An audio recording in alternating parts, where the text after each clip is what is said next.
Hello everyone, welcome to the Gaming Rig's next podcast of Gaming Nights. Like usual, we are in tonight to discuss a topic of interest with fans and staff from the wonderful world of the Gaming Rig. My name is Alan, owner and reviewer for the site. And for those who are first-time listeners, viewers, be sure to come and check us out at www.TheGamingRigUK. So without further ado, tonight's discussion is on indie games and indie developers and the general highs and lows from the independent scene. We have a fellow fan in tonight from the site, as well as two other staff members, one of which will be taking over the host reins and leading tonight's show. So if we could just give a quick introduction to ourselves and what gaming delights we have been playing this week, that would be great. James, if you'd like to make a start? All right, I'm James, or Jim, or whatever. I'm a reviewer for TGR.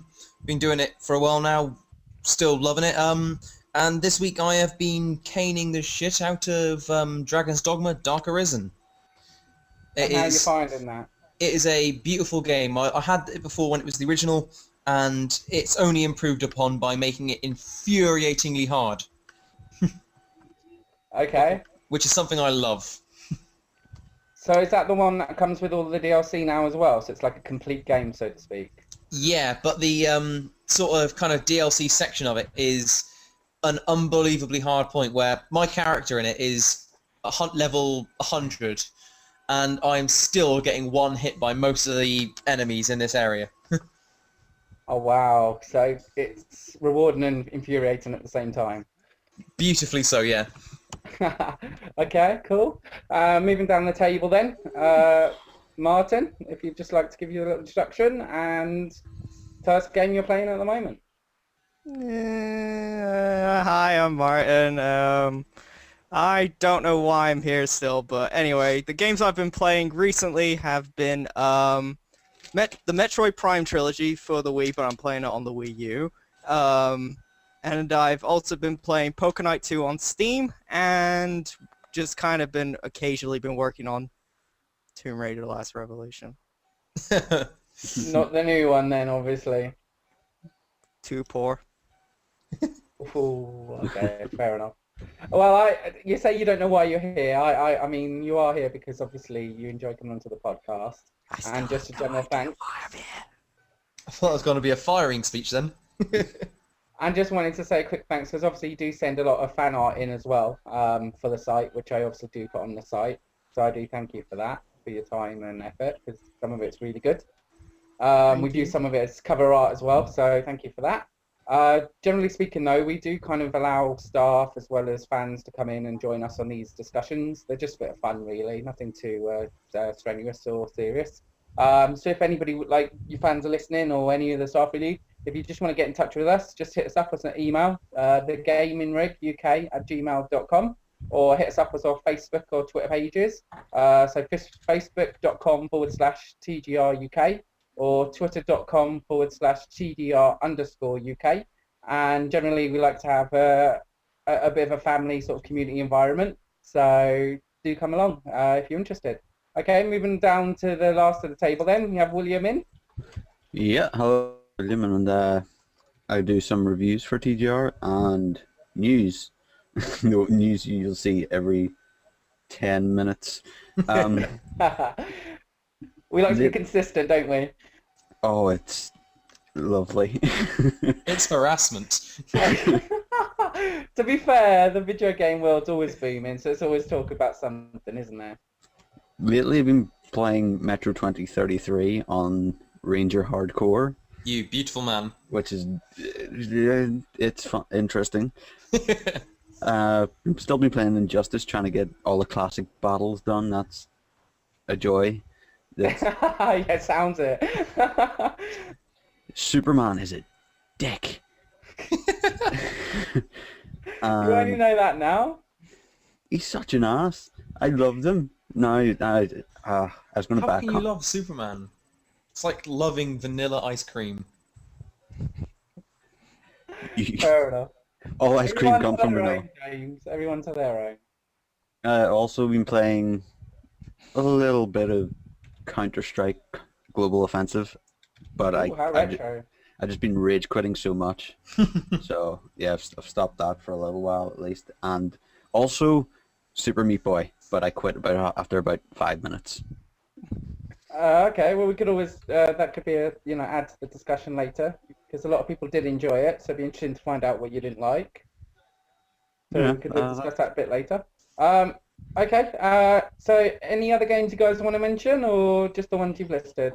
I've recently pre-ordered the Anomaly 2 game for Steam. Okay, so an independent game. Yeah, it's an indie game from where they come up with a really interesting concept for tower defense, where it's like the reverse. Okay. So Can you it's explain that a like, bit more? yeah, basically, it's based on quite a popular indie game franchise. I think it was a few years back. I'm not sure when it was back then, but it was the idea was that because there was a lot of tower defense games where it was you just command the towers, but then some developer came up with the smart idea of doing the reverse, that you command the convoy that goes through the tower defenses. I've played a few sort of that spin on that. A different take on that sort of game then, Yeah. because tower defense has obviously hit a bit of a peak over the last couple of years, hasn't it? I think it was Orcs Must Die was another one that kind of brought it about. I love Orcs Must Die. Yeah, that's... Go on, Jim. I was gonna say it's one I've avoided a fair while because I only really started playing tower defenses when they were back on Flash. years ago when they were all just shitty Flash games, and that's when I loved them. If you want to get Orcs Must Die, get the second one. It's much better. All right. So you can actually play with people. But I Always don't a bit like of fun. people. Bless you. It's why you're here on a podcast, so you don't have to actually communicate with anybody, but it's the illusion of communication, isn't it, James? It's the closest I come to human beings, really. But I think the games that I've recently been playing that have been the most enjoyable has been Poker Knight 2 and Blood Dragon. For Far Cry, yeah? I've been meaning to check that one out. It's really good. If you really love 80s films or just anything that's just basically sci-fi and action, Vietnam definitely 2. get it. Fair enough. But anyway, should we head on? Yeah, no, that's fine. What would you rate Far Cry Blood Dragon out of 10 then? I would DLC, say not as a 9. Far Cry game. I'd rather play quite that high than the with Far you. Cry itself. Fair enough. Yeah, I didn't much like Far Cry 3 myself, but I have It's heard just- some really good things about the DLC. So The whole who knows? intro sequence and the ending are the best. Fair enough. That's cool. But I won't say much about them, but they are really good. Cool. All right then. So just moving on really. We have somebody in tonight, one of the staff that's going to be hosting. So I'm going to step back and let James take over.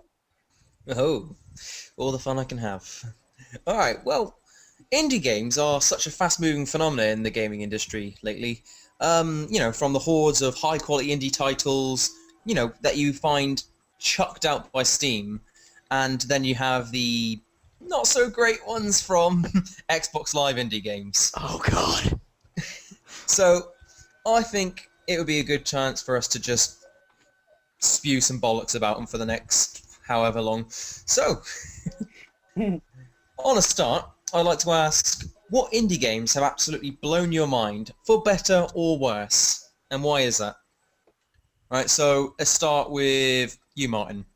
I think the earliest of my most favorite indie games that attracted me most into that area has been the games from Introversion Software, the UK-based indie developers. Oh yeah. The first game that I got into from them was DEF CON. But I think it was around that time because I really loved the Phil Moore games. And they released this game out where it was basically thermonuclear war, but it wasn't like super fancy RTS units and stuff. It's just basically a map and you just call nukes on cities, and then every time the nukes land on a city, it just says like 34 million people are dead now. And I think there was a visual option of like population status, and basically the map would just glow up of how much population is there. So after the nukes, all you just see is very dim lights. So what you're really trying to say is you're in fact a pathological mental case, and we really shouldn't have you working for us. We'll think about that. I think for the more recent indie games that I've really enjoyed playing has been Sanctum. Oh yeah. because it was still that tower defense, but it was now throwing in that first-person shooter perspective idea concept to it. But I just been having a lot. It's just been a lot of fun having like doing it as co-op with a bunch of friends and stuff, and just building mazes, death mazes and stuff. Yeah. But I think just for an obvious one of my most favorite, I think the one that has definitely blew me away was last year's Journey. Oh yeah, well, as we all know, I mean, Journey absolutely steamrolled through the gaming BAFTAs this year, and I've literally heard nothing but praise in the bucket load. Yeah, it is really good if anyone has a PlayStation 3. But yeah, I'm just saying. All right, all right. Is that all? Anything else? Well, there's so many indie games that I play so much of, but I don't want to bore you all. So. All right. Well, I'll steal that chance from you then. All right, Alan. Hiya. Now, what about you? What indie games have blown your mind, for better or worse? Well, I'm not exactly like a connoisseur when it comes to the indie scene, but there's been like, when I hear like good things about certain ones, I'll check them out for myself.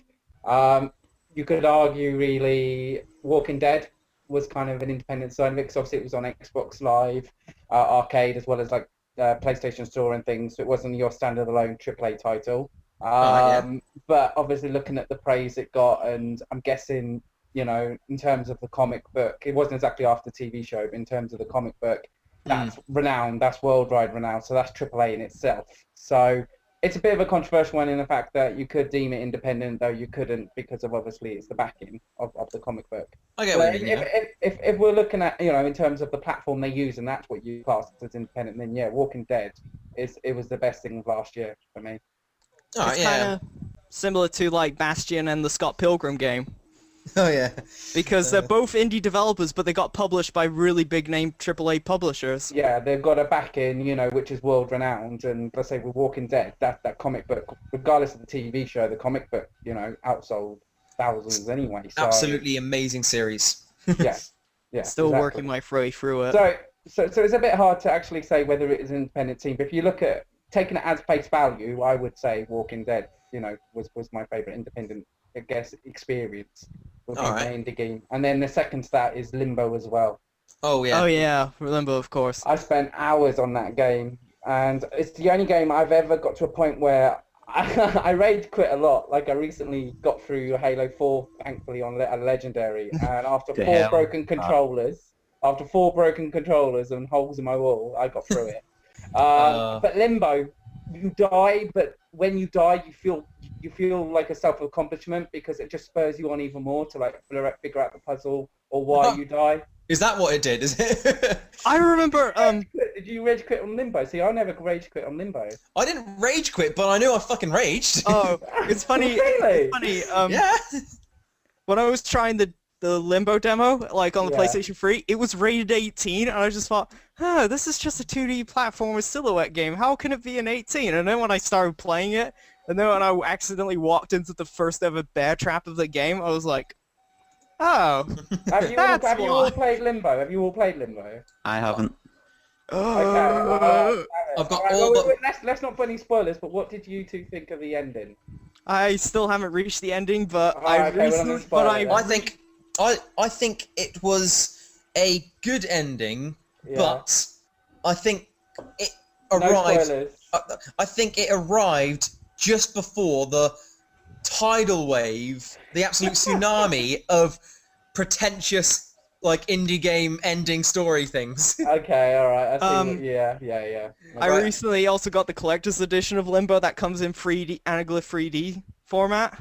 Oh yeah. Nice. It No, looks really amazing in anaglyph 3D. You should be able to pick up Limbo quite cheap, and this is just to everybody listening as well. If you do get a chance, Limbo is a really good experience. I got my collector's edition for 10 quid at Game. There you go. Then you can't go wrong. £10 for a collector's edition. How can anybody say no? And it backs you. And you get the soundtrack with it and everything. Well, I'm pretty sure they need it anymore. I mean, that game sold well. It really did. So, but William, if you get a chance, do play it. It'll probably be like quid on Steam sale.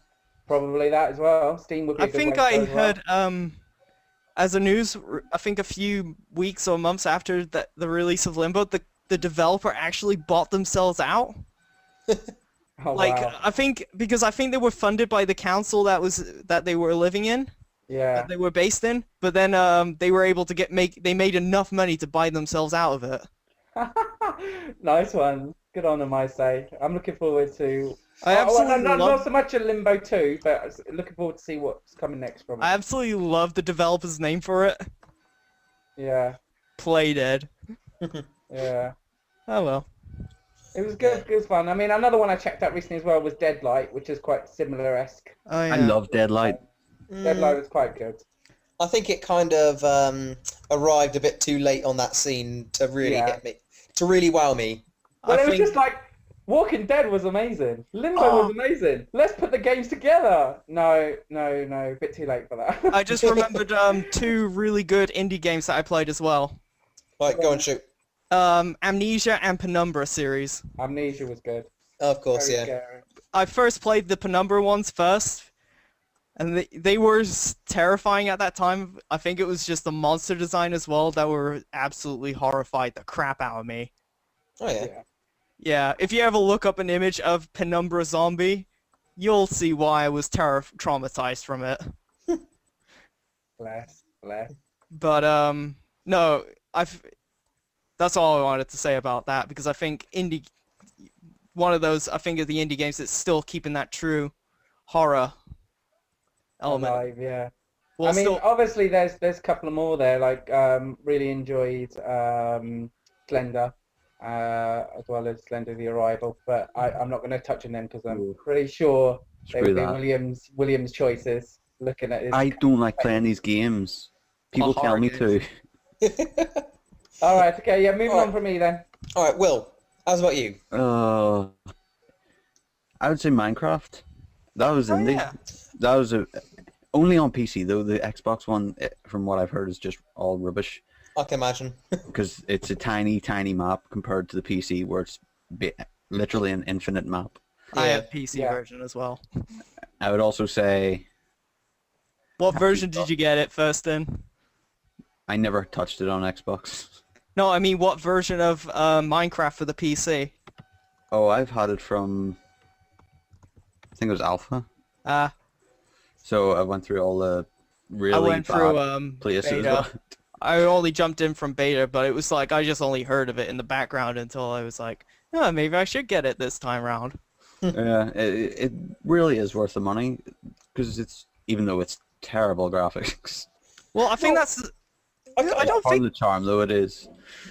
I don't think you can really say it's terrible graphics though, because it's kind of what it goes for. there is actually mods where you can make them look better. I know, Oh, yeah. but that is counterproductive. I know what you mean. No, I I'm wanna just pl- saying. I want to play with crappy 8-bit graphics, right? It's kind of sad if you're going to say, I'm going to play a shitty 8-bit graphics styled game and then put it up to HD, but Oh, it's I still can't in wait blocks. for Mercenary Kings. Hmm. If you heard about that game, Yeah, it was inspired, I think, by Bladestorm. I thought it was Metal Slug. Hmm? Um, I mean, the actual was it premise of it? I might be completely wrong, but no, alright. because it's from the people who made the Scott Pilgrim game. Yeah. But it looks really good from what I've seen so far. All right. So, Will, Chivalry What is also a good one. Chivalry. Oh yeah. Yeah. Who doesn't love running around in medieval, wherever it is, chopping people's heads off? People who doesn't like that. Oh, come on. Everyone loves that. It was a good one, but it kind of slipped under my radar for a fair while. Yeah, Yeah. it was... I didn't get it till... Was it... I think it might have been the winter sale there. On Yeah. my birthday. Something around that time. You guys have to watch the Bro Team version of that game. Hmm. It's really funny. Yeah. So, Will, is there anything else or any that have just blown your mind in a completely terrible way? Oh, in a terrible way? Super Meat Boy, maybe? I Yeah. cannot get through that game for the life of me. It's I the still most haven't beaten World 1 with that. It's the most frustrating game I've ever played. Jump over this, You're dead. what is it? bandsaw. Oh, look, you fell into it and now you're a piece of meat. Well, of course I am. I'm Super Meat Boy, for Christ's sake. Have you played The True Binding of words have Isaac never yet? been said. What is it? Have you played The Binding of Isaac yet? From the same people who made Super Meat Boy. I played that for 5 minutes also, and I just thought, screw this, it's not even worth it. I gave that thing away. It was a DRM free copy. Ah. Oh, games like that just infuriate me. There's another other good one, but it wasn't really noticed as much. Cargo Commander. I think sometimes that kind of game sort of has that charm to it for some people. I think that sort of that frustration where it's like sort of reflects back to like the early days of gaming where games were almost impossible to beat and stuff. And it's like I kind of agree. I mean, some of these games do go along to the charm factor, and that's why I think they are there. I can understand that, yeah. A game I really enjoyed lately was Cargo Commander. oh yeah, I heard good things about that A one. lot of people actually hated it for some reason, and I never got it. But Well, some people don't really gravitate to certain genres, do they? It's the whole thing with the game is like these cargo boxes come onto your cargo ship thing. I don't know, and you go into them and you scavenge for loot before they blow up, and you get back in, and yeah, it's interesting, but it's very difficult at times. Actually, have you heard about the game called this recent indie game called Don't Starve? Yes, I wanted to get that. Don't but Starve, I- it's not that recent. Well, I got it recently, I mean. Well, I think it was... It's been going for a good half a year, I suppose it's been It's pretty like much... Yeah, it's like a 2D Minecraft, was what I've yeah heard. it's like... I put a review out for it a while back. Yeah, go on, what were you going to say about it? No, I'm just saying it was quite entertaining with that sort of... It's still like the... I think I prefer... You know, like there's been that sort of Terraria, like being a clone of Minecraft, but it's 2D flat. Yeah. But then this game came out where it's sort of Minecraft, but it's more cartoony than pixels and stuff. Well, the thing about Don't Starve is it is sort of, in a very slight way, like Minecraft, Yeah. except everything about it hates you. Yeah. No matter what you're going to do, right, you will die eventually. Even if you manage to transport to several worlds throughout it, you will die eventually. And I'll be honest, I haven't made it past day 30, right, on that game. Right? Yeah. By that point, I either starve to death or get eaten by dogs. Yeah. No, it's just, like I said, I have, like, quite a number of indie games on Steam. Oh, yeah? Like, there was one I had was Cube, which kind of felt like Portal and stuff. Like, sort of that clean, sterile aesthetic. But it was, like, just basically manipulating a room to kind of, like, just get around levels and stuff. But it was just kind of cool in that style. But I think it was using the Unreal Engine and stuff. But it was, like, some of the puzzles were really frustrating. But, I think one other that I recently, like, got back into playing it occasionally has been, Super Brothers Sword and Sorcery EP. Okay. It's like a point-and-click pixel game. Alright. But it's just, like, has a really interesting soundtrack, and also, like, because it was, like, the music's supposed to calm you, like, mess with you psychologically and stuff. Alright. Okay, well, we're going to have to move on now. Yeah, of course. Right. So, on the next question, right, I'm just going to ask, what is it about the actual industry of indie games that you love or hate? Right, so, team, again, Martin? I think it's just, it does things that the AAA titles don't have, and it's a much cheaper option than getting the AAAs. Okay. Like, it's just, like, because, like, you know, like, the latest game is going to be, like, 40 or 50 odd quid, but then there's this brand new indie game that comes out that's, like, really decent for, like, about, like, 10 quid or something. Okay. But, but it's also the stuff they do in it. It's like with Introversion, like, all the first games they've done was all, like, based on computers and stuff. Like, I think, well, their most famous one is Darwinia. Yeah. And, it was, like, all about, like, like being in a computer program and stuff. And then they also made another game called Uplink, which was like basically a hacking simulation Yeah. where you get to play as a hacker. But also with Introversion, with their recent one, they're developing called Prison Architect, Yeah. where it's like sort of returning to the theme hospital Okay. game, but it's like instead of like hospitals and theme parks, it's prison. Okay. But I think it's just it does things that AAA games won't jump into or comfortably jump into. All right. So, Alan, Yeah. what is it you love or hate about the indie industry? I'm a bit in between, really. I wouldn't say I love or hate anything about them. I think they've done well, but starting out for where it was, what was it, a couple of years ago, you wouldn't really much have seen of it. And with the implementation of console, like Xbox Live Arcades, PSN downloads, that's helped the indie scene a lot, I think. But what I guess something I admire about it is the fact that half of these stuff can be built from home. I don't know if you guys have ever seen Indie Game the movie. Yeah. I still need to see that. And it literally kind of portrays and tells from beginning to end these three lads, really, well, four lads really, that start out from nothing and are able, because through their own dedication and passion, able to create this game like Super Meat Boy, Fez, that becomes successful. And that's kind of what it is. It's kind of that homely touch that you don't get from Yeah. AAA titles. Yeah. It's kind of funny as well because I had to write an essay about Karl Marx and stuff, and I decided to use like sort of indie games as one of my examples in my assignment. Okay. But I was just when I recently learned about the Ouya and the Game Stick consoles that are coming out in a few months. Yeah. And just saying about like it's now there is companies out there that are making indie games more accessible in console format, and also just kind of like making cheaper options than buying the big titled games consoles and stuff like that.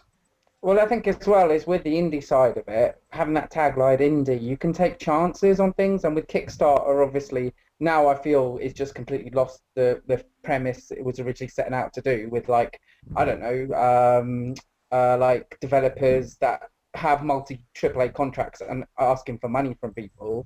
It's just like with Kickstarter, you get to like get your old games back. Like there's a Kickstarter currently for Road Rash, and And for Shovel whichever Knight. reason, yeah, but I'm generally speaking in terms of AAA titles that used to Oh, be yeah. massive. The Kickstarter indie scene is helping to bring it back.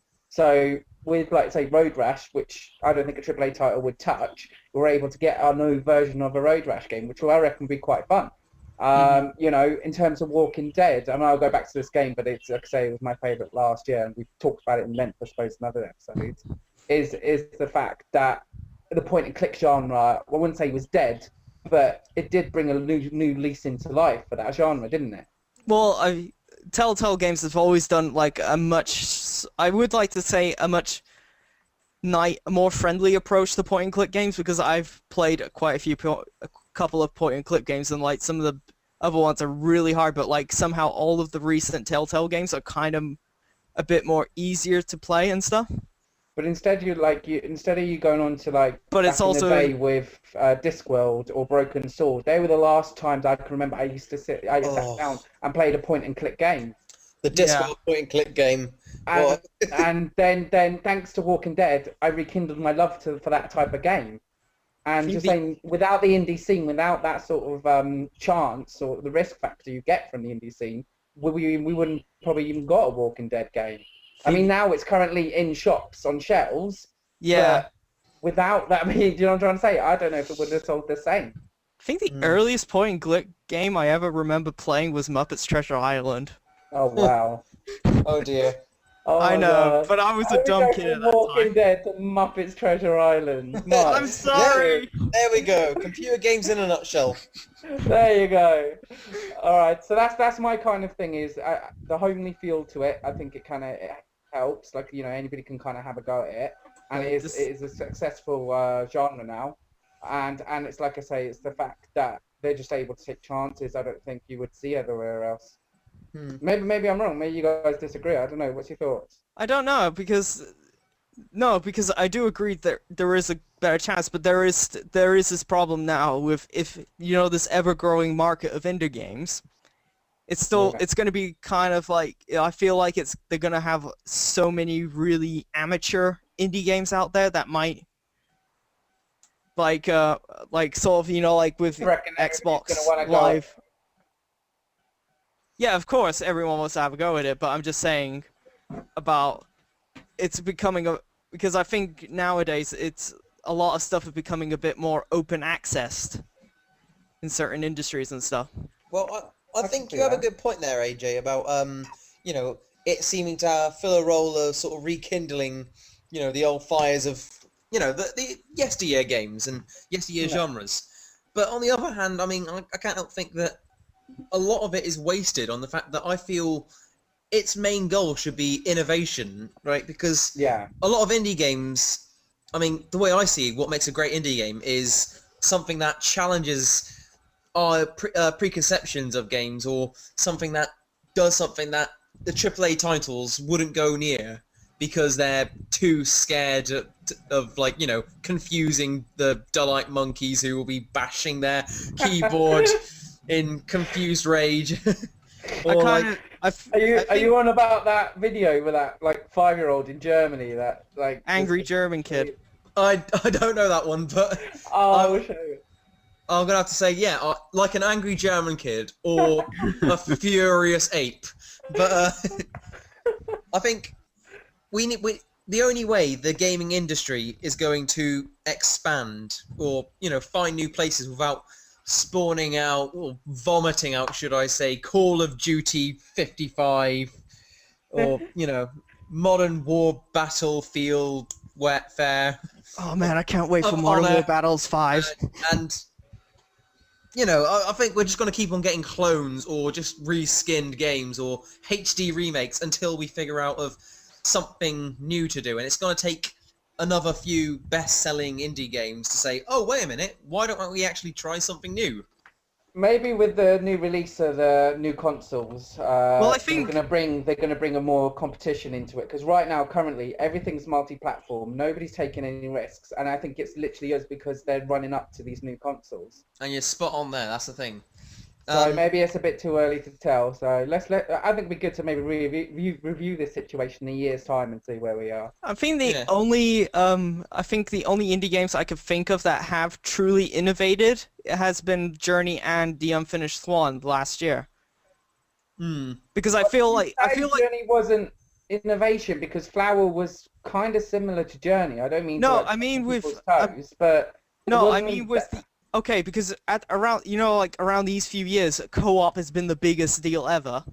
Yeah. So the whole idea of this co-op was that you don't choose who the player is that goes with you, or you cannot communicate them. The only way you could talk to each other is pressing one button to make a chirpy tune. Yeah, no, I mean, yeah, okay, so that's innovation of the co-op system.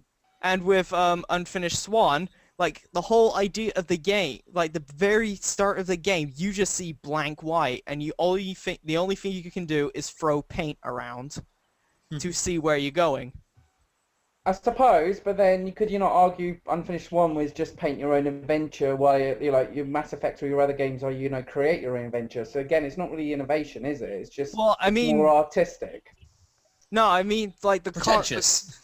No, I don't want to use that word, but yeah. I don't want to say pretentious, but it's pretentious bullshit. No, it's not bullshit. I will give it its dues. Because with all those kind of like creating your own journey and stuff like that, you just basically tick whatever path you want to take and hope that it's the right choice. But with I don't know. I mean, I can see what you're saying, but I wouldn't put them at the forefront of innovation because to me. No, I know what you mean, but I mean it's the I think it. Sorry. No, I just think they're trying to just change sort of the feel of the games that are currently coming out and stuff. But I do have to. I think the only downside of The Unfinished Swan and Journey is that they kind of get publicized a bit too much when they first came out. Oh, I get that. Yeah. If you know what I mean. Well, like with Bastion and The Walking Dead and stuff like that. yeah. Well, moving on to our neglected friend in the corner, Wilhelm. I'm sorry, William. Well, I just like the fact that it's around 90% of the time that they're working on such a small budget to get something that ends up doing so well out. Like, you look at games like Minecraft, they weren't working with much, and now they're a multi-million dollar Yeah. developer now, just because of that one game. It's kind of incredibly, amazingly stupid that they got so much money from one thing like that. Yeah. And I think a lot of it came from hype and word of mouth, really, because at first Minecraft, when it first began, it was more of just like a sort of thing that you said, oh yeah, have you noticed this thing that, we're playing? I was like, oh, you can build shit. It's like, oh, that sounds cool. I like building stuff. It's basically Lego for adults. More or Is less. it- Lego can still it be for adults, appropriate though? for adults.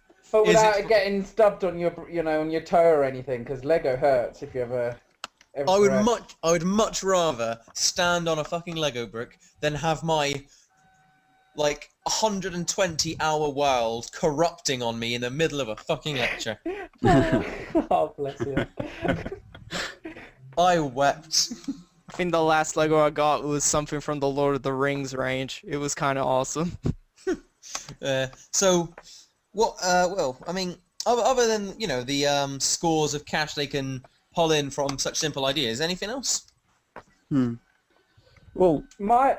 I would jump into the fact that they do things. They take giant risks where people like Activision, they just don't take risks, as everybody knows. They're just Yeah. FPS, and it's nice to see something that's just going, well, we'll try this, and if this doesn't work, we can probably try something else if we have money. It doesn't matter if we fail because we're already poor. At least we tried. I mean, yeah, I'll give you that one. It's nice to have something which isn't Assassin's, Call of Duty, or Assassins of Call of Duty. That seems to be the same sort of genre every year is released. I would like it's to nice see to have the indie scene for that. I would like to see them mix that. What, an Assassin's Creed with Call of Duty? No, because Call that's of how you, Creed. Call of Creed. That's how Getting you, released every year. Duty's Creed. Judy's Creed. that is literally how Call you of get. Assassins. Yeah. Black Flag 2. Oh god, please don't let them do that. Oh, no. I was hoping for a World War II or Now, World War One that- Assassin's Creed. Black Flag is the biggest cop out ever. It's like people like assassins. All right, name a random thing. People also like pirates. And it's like I I feel know. like they're trolling us as well with the Assassin's Creed franchise. I don't know why we're dragging on this episode with Assassin's Creed now, but I just want to quickly say, I feel like they're trolling us of not taking history to the 20th century. Yeah. I don't like- know. No, I'm just saying. I just want to say that it's like they've done 1800s as the last Assassin's Creed game, so you kind of psychologically think they're going to do something like World War One or World War Two-ish or Cold War era assassins, but then they just go, no, we're going to go a couple of hundred years back into the pirate era. It really infuriates me because I've been waiting since Brotherhood to get a World War one. I've not got it yet. Trench Warfare Assassination would be good, but it seems so stupid, really. I mean, literally, they've got an amazing actor, Robert Carlyle, to play William Teach, aka Blackbeard, right? And what have they done with this brilliant actor for his amazing voice and his incredibly diverse acting talent? They've got him doing the same old fucking Blackbeard. Yar! I heard you're a scurvy sea dog. That's a really good impression. Although I do like the concept of a pirate captain assassin. Okay, moving back onto indie topic now. Yeah. Okay, James. All right, yeah. Well, on to our third question, right? I would like to go on with what do you reckon the Fat Cats or the AAA developers could learn from the indie developers? Can I start this one? Yeah, go on. It kind of links into what you're saying, but I think what we got to be careful and why worry as well is if this indie game gets, big hype and they're like, oh wow, look how how much, Limbo sold or Walking Dead sold, and we clamber for the next one, and we ask and ask and ask, and they've got the backing this time, so they've been given, a big budget. Will they not become the enemy, so to speak? Do you understand what I'm trying to say? I was going to lead on to this with an extra question if we had time for it. Do you think that AAA game, that indie games should be turned into the AAA titles, sort of thing? Like, say, with Slender, The Arrival and such.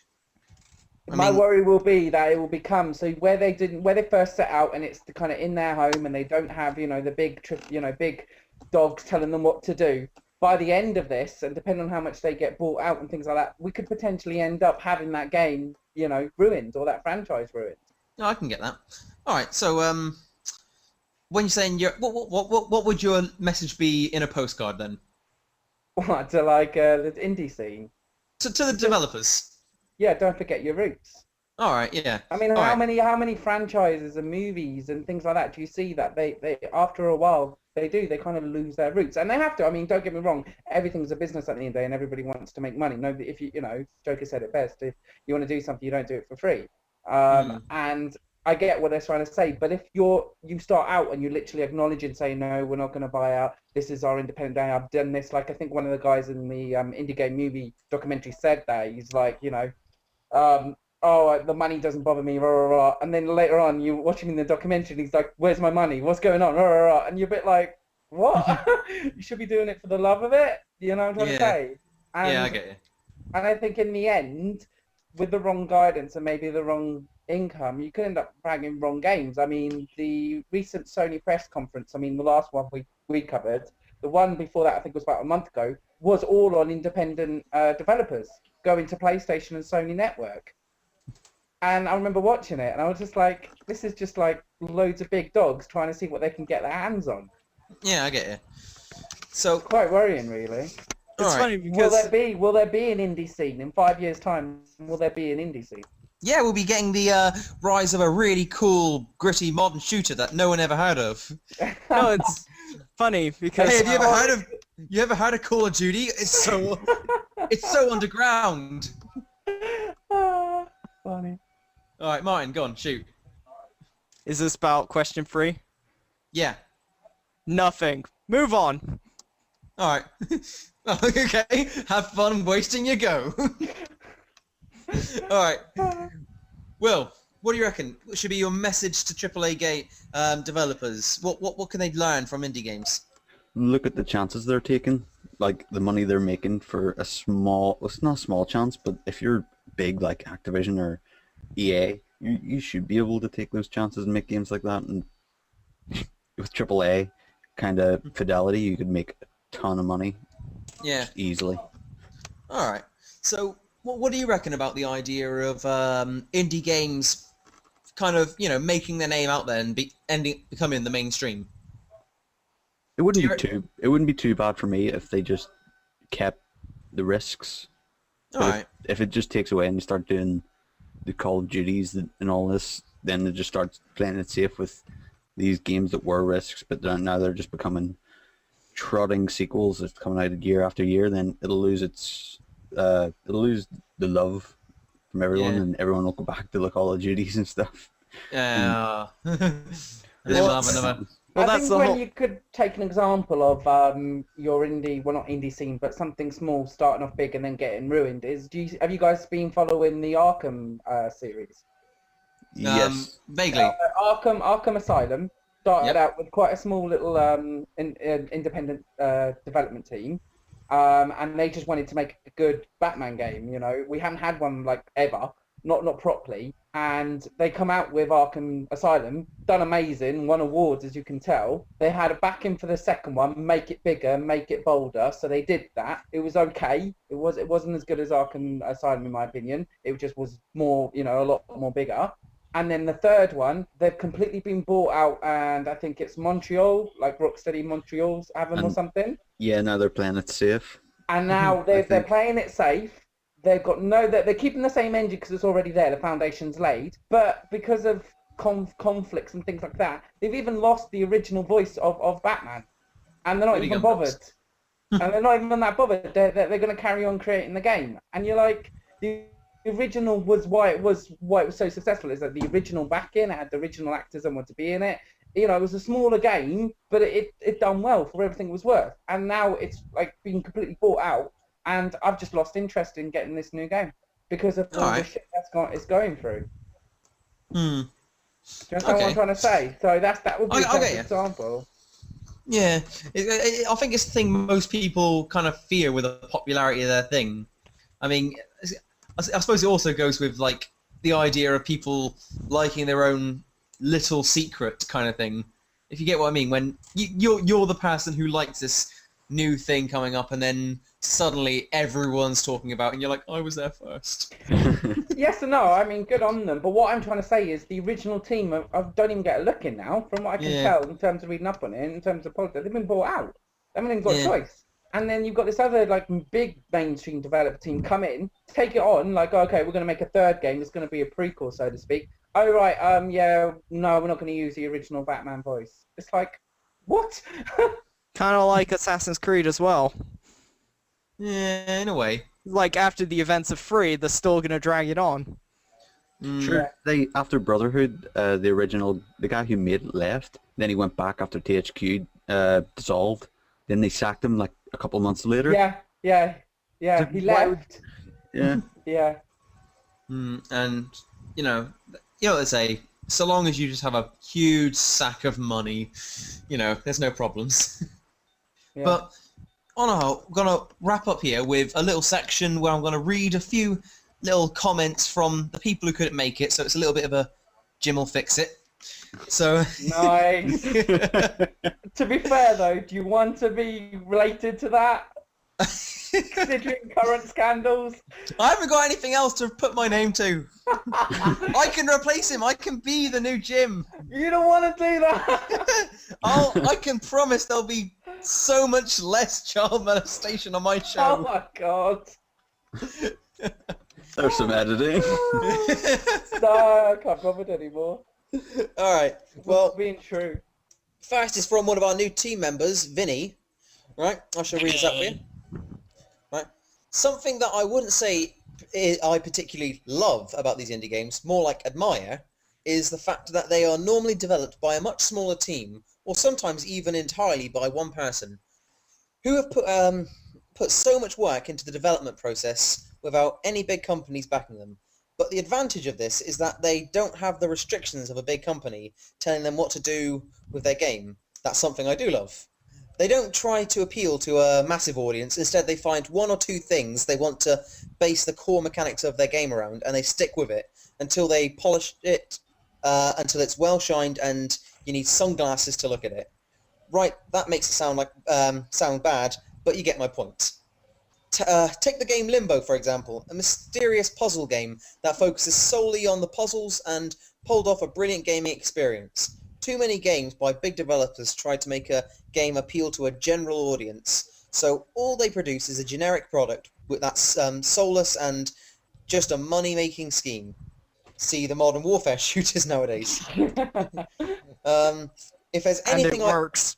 If there's anything I hate about indie developers, it's the pretentiousness that comes with the word indie. They begin to see themselves as exclusive, and too many fans who play those games come across as snobbish. Unfinished one. I can see the person that posts these comments I read on the internet about these games, but I can picture them all in berets and looking smug, laughing at the thought of playing a fun game of Counter-Strike. Brilliant. I love Vinny. Alright, and the next one is coming from TGR's very own boogeyman, Ryan.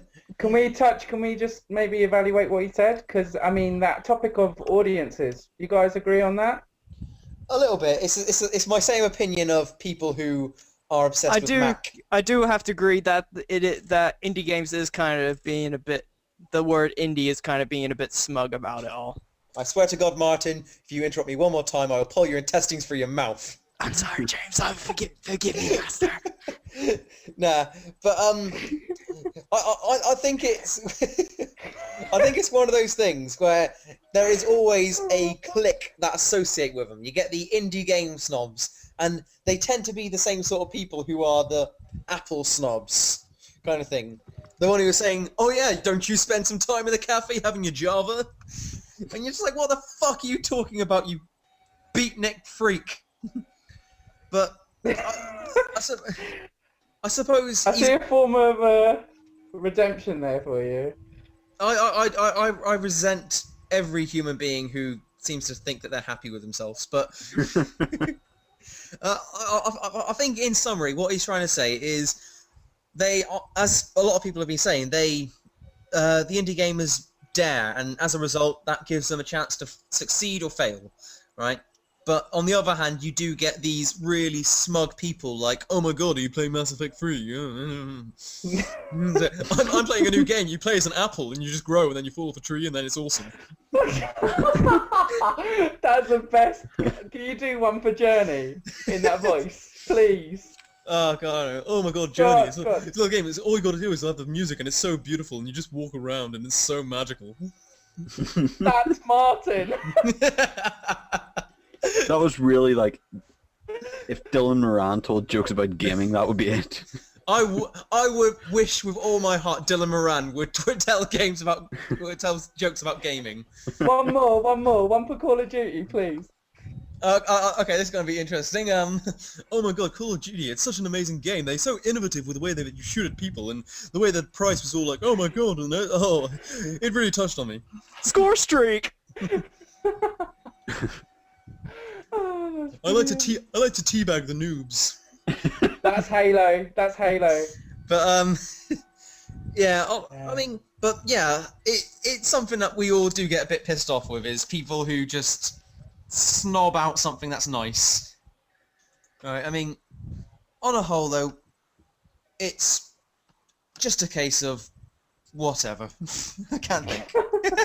Alright, so let's go on to Ryan, our own Freddy Krueger. So, he's made this one nice, short and sweet. I really, really wanted to join this week, but I sodding can't, so I'll answer now. Joachim Sandberg and Dean Dodrill are two of the most talented indie developers ever. Look at Naruto, Love 2, and Dust, the Elysian Tale. They were made by one man. One man. For question 2, I hate the pompous, pretentious bullshit of some indie developers. Reference Vinny.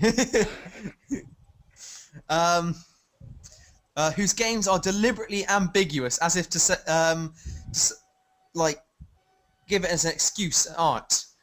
Right? You are not clever, and I don't respect you for it. Now fuck off. For question 3, developers can learn that you can make a good game without stonking huge budget and repeated ideas. Also, Fez is my favourite game of all time. Someone should do a shout out.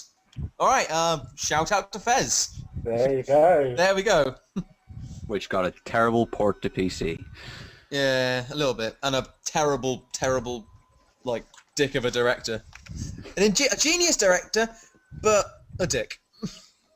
Fair enough. Alright. Well, on a whole, I think we've managed to beat this donkey until it was just a pile of pulp and bones. So, I would like to thank you all for coming. AJ, would you like to wrap up? Yeah, no problem. I thought we'd end on for a couple of minutes, actually, something a bit fun.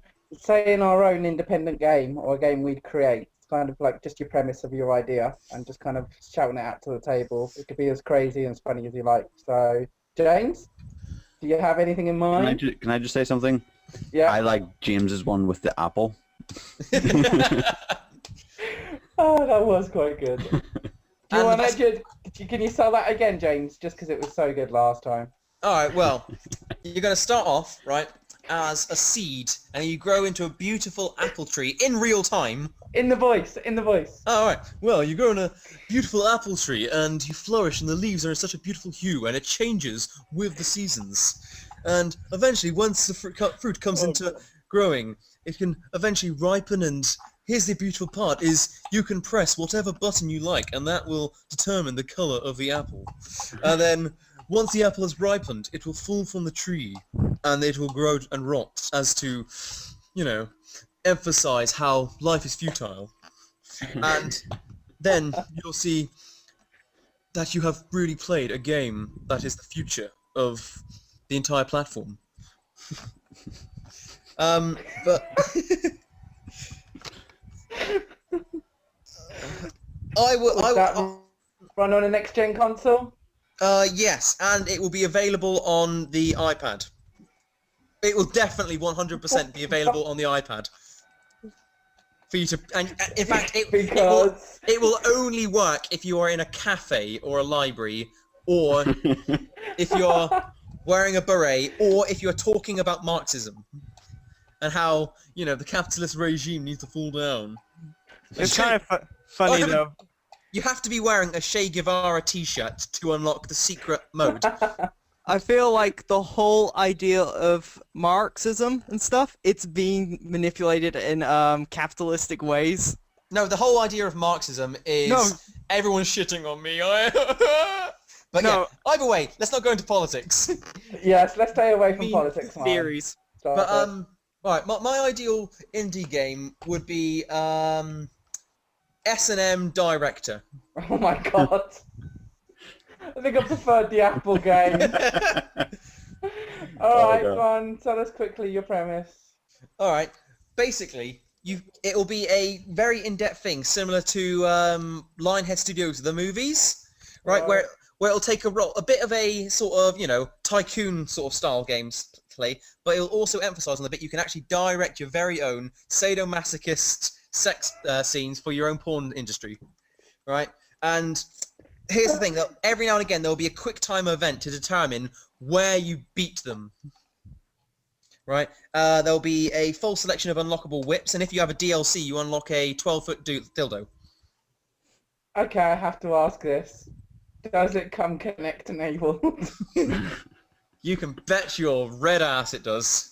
Oh my god. It's probably gonna glitch out. Probably. Yeah. Okay, Martin. You don't want to play it with the PlayStation Move. Because you'll get confused at which is what. Uh, Right, okay, Martin.